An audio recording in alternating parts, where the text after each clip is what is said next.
I, 17F, used to have a great relationship with my stepmother. I genuinely saw her as a mother figure in my life, and I was so excited when she found she was pregnant, but everything changed in 2020 when I had to stay prematurely with my dad during the lockdowns because my mom is a surgeon. At first everything was normal until my stepmother Tammy was about 4 months pregnant. She started snapping at me for no reason, and things that she didn't care about before now bothered her. Now I wasn't a messy or a loud person. I did every I was asked and respected the rules without any back talk, but no matter what I did she got angry. It came to a point she couldn't stand being in the same room as me. I remember I ended staying in my room most of the time. I only left to do chores or get something from the kitchen. Even at that she got mad. Like one day she came into my room angry and started yelling that my room was so smelly it was making her sick. I pointed out that the only mess in the room was a half bag of chips, which caused her to burst out crying. As always, Dad babied her, then made excuses saying she's struggling over lockdown, pregnancy, and not being able to see her family. My mental health was extremely bad. I felt like I was a piece of trash that at any day my dad was gonna throw away, and I was always scared my mom would get sick. It went so bad my hair started falling out. The breaking point came when I was at the kitchen table. I was reading a story on my phone waiting for my cereal to go soggy to eat it when Tammy came and huffed them, started cleaning loudly, complaining about a mess. The kitchen was spotless. Then she took my bowl and threw it in the bin, literally even the bowl. So I just flipped and started yelling at her what was her problem with me and called her an abusive fucking bitch among other things. My dad came running and got between us. She demanded that I leave the house, that I was never allowed near her kid. Dad walked me to my room, then said something that ruined our relationship forever. He told me that I must doing something to Tammy because no hates a kid for no reason, and if I kept stressing her I'd have to move out. I then made a social media post asking someone for a place to stay, explained the situation in detail, packed a bag, then climbed out my bedroom window bungalow. After about 30 minutes my phone started blowing up, but I just turned it off and went to a friend's house. I texted my mom off my friend's phone to let her know everything. She didn't call for 7 hours because she was in surgery. She said my aunt would pick me up the next day. My mom told my father I was okay and that I'd be staying with my aunt for 2 weeks till she could come home. Apparently Dad and Tammy had to go door to door to my family/friends' houses looking for me. After I made the post, let's say they got a lot of shit. My grandparents still don't talk to him to this day. My aunt packed up my room because I refused to go back into that house. I've not spoken to my father in years or met my half-brother. Tammy and Dad still try to fix our relationship. Apparently sometimes pregnant women get a hatred against people or pets for no reason. I'm turning 18 in 3 weeks, and a cousin's girlfriend asked me about inviting my dad, so I told her the story. She told me while what they did was wrong, what I did was an asshole thing too, because I made them worry/stress and go to multiple people's houses during a pandemic that put a pregnant woman having a mental health issue at risk by whole stunt. So Ada for letting my dad think I was missing. Update 1. I'm gonna call my cousin's girlfriend Sarah and my cousin Paul. So I mentioned in a comment I uninvited Sarah from the party. Yesterday Paul came over to talk. He told me Sarah had issues in the past with her younger siblings. It was apparently really bad, like her siblings lived with their mom full time and she lived with her dad.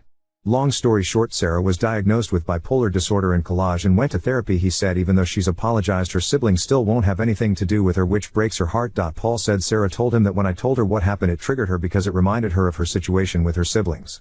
I didn't mention in the other post because it was really irrelevant to what I was asking, but Sarah texted me about letting go of the hate, links to sites about family members with mental health issues, numbers of family therapists, even subreddits on here.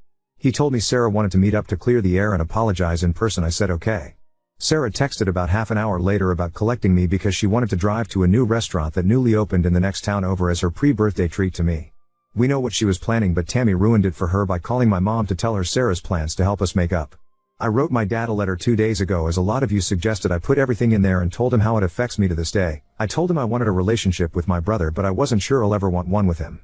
I told him to leave me alone because his actions are only pushing me away even more, and if I ever decide I want to talk to him it will be on my terms with my mom present. The letter ended up being 5 pages, and you guys were right, it did make me feel better. My mom dropped it off that day and Dad asked to meet her a day later. They talked about me meeting my brother and my dad said he wants to buy me a car, no strings attached. They, Tammy and Dad, also asked would it be okay to give me money to get myself something for my birthday. You guys are gonna hate me for this, but I'm taking the car and $500 if he wants to give me more he can, because collage supplies and moving into a dorm is expensive. Back to Sarah. She's basically contacted Tammy via Facebook. Tammy sent my mom the screenshots, telling her everything I said, then asking Tammy her side because Sarah didn't believe me. To Tammy's credit, she told the truth and took full accountability. It was Sarah who kept trying to make out Tammy was the victim. Sarah told Tammy about her own past and said she'd try to mend our relationship. Tammy told her that didn't want her to. The last message was Sarah telling Tammy the location and time we'd be at the restaurant, even said she'd drive me so I couldn't leave even though I just asked a waitress for help or call my mom. My mom posted the screenshots into the group chat and called Sarah a bunch of names, told her if she ever came near me again she'd regret it. I blocked Sarah and left the group chat, so I don't know what happened afterwards, but Paul came over with my aunt and swore he knew nothing about it. To be honest, I don't know if I believe him because he was trying to defend Sarah again, which got him a verbal lashing from my aunt and mom. That's it really. I'm gonna update in a few months to let you guys know how everything went with my brother. I feel like I owe everyone that after so many people helped me take that step, because honestly words can't describe how happy it's made me. Literally the best birthday present I could have gotten. Thank you so much for the amazing advice and people sharing their own experiences, even the women who suffered mental illness. Tammy did. It helped me understand it a bit more, but I still can't forgive her. I don't think we can ever rebuild our relationship, especially to what it was. Oop. I've not spoken to him since, and my mom said don't worry about adult business, just focus on the rest of my summer and my upcoming party. But the way he was talking about her, if I had to guess, he is oop. From what I've been told by Paul and the stuff I saw in the screenshots, she was horrible to her siblings. I dare say abusive, even in the watered down version. She said in one episode she cut up her sister's clothes and ruined all her makeup by throwing them against her sister's bedroom walls, but then also said she replaced everything afterwards and apologized, so she doesn't understand why the sister still holds it against her. There's a lot more she said in the messages to Tammy. Your father made a mistake. A bad mistake. Tammy was unwell and in crisis. It's up to you to move forward. You can have zero relationship with your father or work on repairing. And repairing doesn't mean they have to dance to your tune. Taking the car and money without making an effort to connect is greedy. You are almost 18. It's time to think about who it is you want to be. Oop, I didn't ask for the car or the money, he gave it, no strings attached. If he said I'd have to talk to him, I wouldn't accept it. He doesn't have to legally give me another penny in 3 more weeks, but if he chooses to, that on him. Update 2. I turned 18 3 days ago, had a great time. I've met my father. Sarah tried to get in contact with me again, and I've spoken to my father and Tammy. It's easier to break everything down. Sarah, a day after I made the last update, my mom booked a holiday for a week to get away, which was really random and sudden for her. 3 days in, my mom got a notification that someone was at our door. It was Sarah. Sarah at first was normal, asking my mom to talk to me, then she started explaining herself and her situation, which went between sad/angry, but suddenly she freaked out, started calling me names and threatening me while damaging our door and porch, even broke the Ring camera. It was extremely scary. I don't blame her siblings for not wanting anything to do with her. Sarah was arrested. My mom is definitely pressing charges. I don't know much about her situation now, but I'm not gonna lie, I've been looking over my shoulder a lot since. For those wondering, yeah, her and my cousin broke up. He's, let's say, shaken up worse than me and very apologetic. My brother, my birthday went great. I had a good time. Honestly, I have the best mother/family in the world. They really made my 18th special. I got so many amazing presents, but my favorite was the sister necklace my brother gave me. Obviously Dad or Tammy got it, but I finally get to be his sister, and that's what I've wanted for so long. We have spent some time together, and I'm seeing him again tomorrow. He's so extremely adventurous, never sits down for a second. He loves Miss Rachel and Green. I found out he and the neighbor's cat will stare each down, which I used to do when I stayed at Dad's. I could talk for hours about him. I'm so glad you guys helped me meet him. I can't thank you enough for that, Dad. My dad was there the first time I met my brother. I knew beforehand, because obviously my brother is a toddler. Basically we met at Dad's sibling aunt's house. I was told he'd stay in the kitchen the whole time. I caught him peeking at me and brother a few times throughout the day. When I was leaving, my dad followed me out and just hugged me. He told me he missed me. I hugged him back and told him I missed him too. As you know, it was the first time I've spoken to him in years. He apologized and took accountability. I started angry, crying, then just left everything out. I told him how they made me feel, my mental health, and that I love him, but I'll never forgive him. He asked me if he could try to make it up to me and be a part of my life again. I said we can try, but I'm making no promises on ever getting back the relationship we once had. We have spoken a few times and he has helped me when I needed to bring my large dog home from the vets. Now Tammy, you guys are gonna be shocked, but I was the one who contacted her, so I got my mom to call her to basically say Jessica is with me, she wants to speak to you. Tammy was obviously shocked but agreed. I told her after everything she put me though and how much she hurt me that we'd never have a relationship, but I'm willingly, for just my brother's sake, not hers or mine, to be civil, because I want us to be able to attend my brother's events without drama. Tammy started apologizing and telling me she's not like that anymore. She got help, which I'm glad she's doing better. We talked about the Sarah situation and my brother for a few minutes. The whole call was like 20 minutes. I've not spoken to her since, but like that 5 days ago, so that's it, really my last update date. I know what people are thinking about my dad. I've not forgiven him and he will have to work extremely hard to get back the relationship we lost, but I feel better that he's back in my life and I do believe both of them regret it. But if I get any shit or think my brother isn't being treated well, I will make their lives hell. Thanks so much Reddit for the amazing advice. My name is Jessica and I'm praying I'll never have to make a post on here again. I am 32 at the time, was working in a small office and everyone got along. I worked with a woman, let's call her Gina, who I got along with great. We talked and joked and were, I would say, very good friends. She found out she was pregnant and everyone was happy. Starting in her second trimester, she made my work life hell. She was always angry at me, condescending, made snide remarks, talked badly about me to others. I was the only one she was doing it to. I had no idea what I had done. Everyone else we worked with said I had done nothing and that she was out of line. People would speak to her and tell her she needed to stop. One of my coworkers pulled her aside to talk to her about it, and I was later told Gina had said she was acting the way she was because she couldn't stand me, hoped I'd lose my job and everyone would be better off if I didn't work there anymore. I was miserable. I dreaded going into work. I started sending out my resume and even went on a couple interviews. Gina went on maternity leave and everything was peaceful. About a month after she had the baby, she came into the office to introduce her new daughter to everyone. She asked if he could talk to me privately, and we went into a conference room. She immediately started crying. I mean, gushing tears, ugly crying. She just kept saying how sorry she was. She had no idea why she did what she did. She said she knew she was being terrible and she just couldn't stop herself. She heard everyone tell her she had to stop and she just couldn't do it. She said she had even told her husband about it while she was pregnant, and he told her that it wasn't me, it was her. He told her he knew it was her because she did it to him when they were having their first kid. She said after the baby was born all the thoughts and hostility went away. She could just not stop apologizing. There was no way it was an act. I told her that she made my life miserable for those months and I was getting ready to find a new job all because of her. She looked horrified and started crying even harder. But I liked my job and told her that I forgave her and I would hold off on leaving as long as everything was back to normal. She promised it would be. I also told her that if she got pregnant again I was putting in my notice, joking, kind of. And everything to go back to normal. She was just as nice as she had been before the baby. Once again, I am not telling you to do anything or trying to sway your thoughts on this. I just wanted to give you events from someone that found themselves in a similar situation. Oop, Tammy said something similar. She knew she was the bad guy and knew what she did was wrong. She told me tried to always find ways to justify herself in the moment but felt bad after. It's a thing that can happen during pregnancy. Some women turn against a cat they loved or even their own husbands, but unfortunately as well. Tammy, after the baby had postnatal psychosis. For me, I knew she got help and changed when she warned my mom about Sarah. I know her reason and she's trying to make up for it, but I don't think I can forgive her. I saw her as a second mom. I think the best thing we can hope for in the future is a friendship. Now on to second story. Used both water jugs to fill the fridge dispenser before a water main repair. My partner woke up furious and stormed out. To set the scene, I, 35 male, like to drink cold or chilled water, and my partner, 33F, likes room temperature pre-boiled water. To accommodate for both our needs, we have a kettle for boiling water, after which it is transferred to 2 water jugs, which are either left at room temperature or used to refill the dispenser in the fridge. On to the situation. 3 months ago I emptied both room temperature jugs into the fridge and boiled more water at night before bed. Partner came down, was furious she had no room temperature water to drink, and we came to an agreement. Don't fill up both jugs into the dispenser and leave her one. Fast forward to today, there was going to be some burst water main repairs outside by the utility company, so in the morning before my partner woke up, I decided to make sure we had enough water to drink. I filled the dispenser with 1 jug, then have the room temperature water in the other jug into both. I went back to work and thought nothing of it. Partner wakes up and goes down and she is furious. She doesn't have any room temperature water. I try to placate her by mixing the lukewarm water with water from the dispenser to make room temperature water, but it's futile. She won't relent. She tips the entire bottle of water I mixed out into the sink and tries herself and can't get the temperature right either. She is absolutely raging at me at this point for not listening to her or caring about her needs.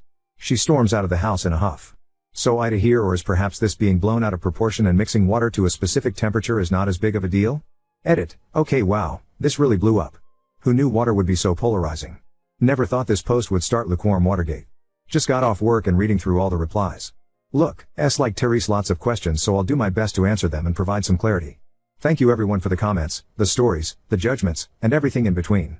Appreciate all the input so far, and Therese been some great takes that I'll take to heart and consider properly. Including how best to communicate post-Watergate with my partner. So more info, who boiled the kettle and filled the jugs the previous night? I did. Why did you touch all the water? Firstly, we don't have 1 jug for her and 1 for me, we have 2 jugs for the household, me and her. I forgot about the water mains being repaired until early this morning when the truck showed up and they started working. I rushed down and made sure there was enough water for both of us. Not just me. On top of filling all the jugs in the dispenser and boiling another kettle full of water, I also filled a few sinks so we'd have extra water to flush the toilet if need be. I honestly thought the water would cool enough by the time she woke up since it's a cold day, but I guess I was wrong? I didn't expect her to react the way she did. Is she OCD? No, she's just pedantic about certain things and needs them to be a specific way. But I don't think it's any more demanding than any other person who is neat and tidy and has certain idiosyncrasies. Why don't you drink from the tap? Are you Asian? Yes, we are an Asian couple. Many of you have guessed that. Drinking boiled water is cultural, and a preference. There is nothing particularly wrong with the tap water in our country, Australia, but it tastes better to my partner after being boiled. Warm, but not boiling water tastes different than cooled to room temperature boiled water to her. So it's a preference. I preferred chilled water, but I'd happily drink room temperature water or even warm if there wasn't any chilled water. I drink what we have, but prefer to have chilled. It doesn't affect me in any big way. This morning I just filled everything I see, old, including the dispenser. Why don't you use ice? I can definitely use ice, but our fridge has a built-in dispenser that we have to manually fill, so I do that from time to time with water from the jugs. Normally I will only ever use 1, and leave 1 for her. This morning in my haste I used both as I wanted to make sure everything was full, dispenser, both jugs, and kettle. Why don't you have more jugs? Trust me, this is definitely our next step. As well as the Brita water filter, but worried she might not like the taste. Plus she might insist we boil it first before it goes into the Brita. Why did you pour half the water into an empty jug and fill both with boiling? As previously explained, we shattered a glass jug on a cold day, previously pouring boiling water directly into it, because science, I don't know the physics here. Anyways, I was trying to avoid that and thought the boiling plus room temperature water would cool sufficiently by the time she woke up. I calculated wrong. Anyways, hope that clarifies most of the questions. We'll post an update once we've reached an amicable resolution. My guess is that it's not about the water as some people have already said, but Therese' other underlying issues, and this was a trigger. Update 1. So 2 years on, I thought I'd make an update to the original debacle that confused everyone and polarized the community. There were so many comments, some incredibly empathetic and helpful, some racist and mean, but generally I don't believe there was ever a consensus reached. Despite all that, I was incredibly grateful to all the comments received from everyone. Whilst I didn't take the time to reply, I actually did read through them all. On to the update. So as some people pointed out, our argument was not really about the water. Generally in every relationship, every person just wants to feel seen, heard, important, understood, and loved. My actions that day did not make her feel that way, and in of itself was more indicative of a longer running issue between us in our relationship. For a bit of background, we both have had childhood trauma, and the beginning of our relationship was quite volatile. Defying the odds, we stayed together and got married. However, marriage doesn't solve those issues. Over the last 2 years, we've continued to stay together. Yes, we are still married, much to the chagrin of those who were advocating our divorce side-eye, and continued to grow together. Believe it or not, the incident involving the water was a bit of a catalyst to us having better conversations regarding how we are going to resolve our own trauma and improve our communication. Long story short, she got therapy, I got therapy, we did some marriage counseling, she got more therapy, I got more therapy, and it's been a journey, but a worthwhile one. When two people really do love each other, and want to work it out, they'll find a way to. I'm so genuinely grateful for my wife, who she was, who she is now, the strength she has and the belief she had in us, and more so in me.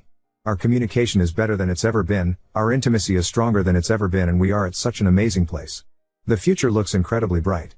It took a lot of work to get here, and there's a lot more work left to be done, but we have each other's backs and we'll keep going together. Thank you again, Reddit, and whilst this update might not be what some of you were hoping for, it's where we are at now. Oop, we have 4, 2 for her, 2 for me, ha ha ha. Oop, there was nothing specific about the water per se, think of it as the straw that broke the camel's back. Whilst it wasn't our biggest disagreement or fight, the fact it was over something so trivial made us both sit down and talk about the ludicrousity of the situation and realize Therese way more underlying issues at play. To be honest, I glossed over a lot longer of a journey we've been on. For some periods it was actually kinda touch and go fo. Our relationship, it was like a swinging pendulum over the last 2 years, with periods of feeling hopeful, optimistic, loving to periods of frustration, disconnection and despair, and it was honestly really over the last 6 months that we started getting it, with it being firstly reaching a place where we are empathetic to ourselves and our past childhood traumas. It's ridiculous how much that stuff affects us into our adult lives, and then secondly being truly empathetic towards each other, and lastly communicating in a way that doesn't trigger the other person and being aware of our own triggers. Oop, haha, yes. Looking back now, it's easy to find the humor and laugh together at the water, the jugs and everything.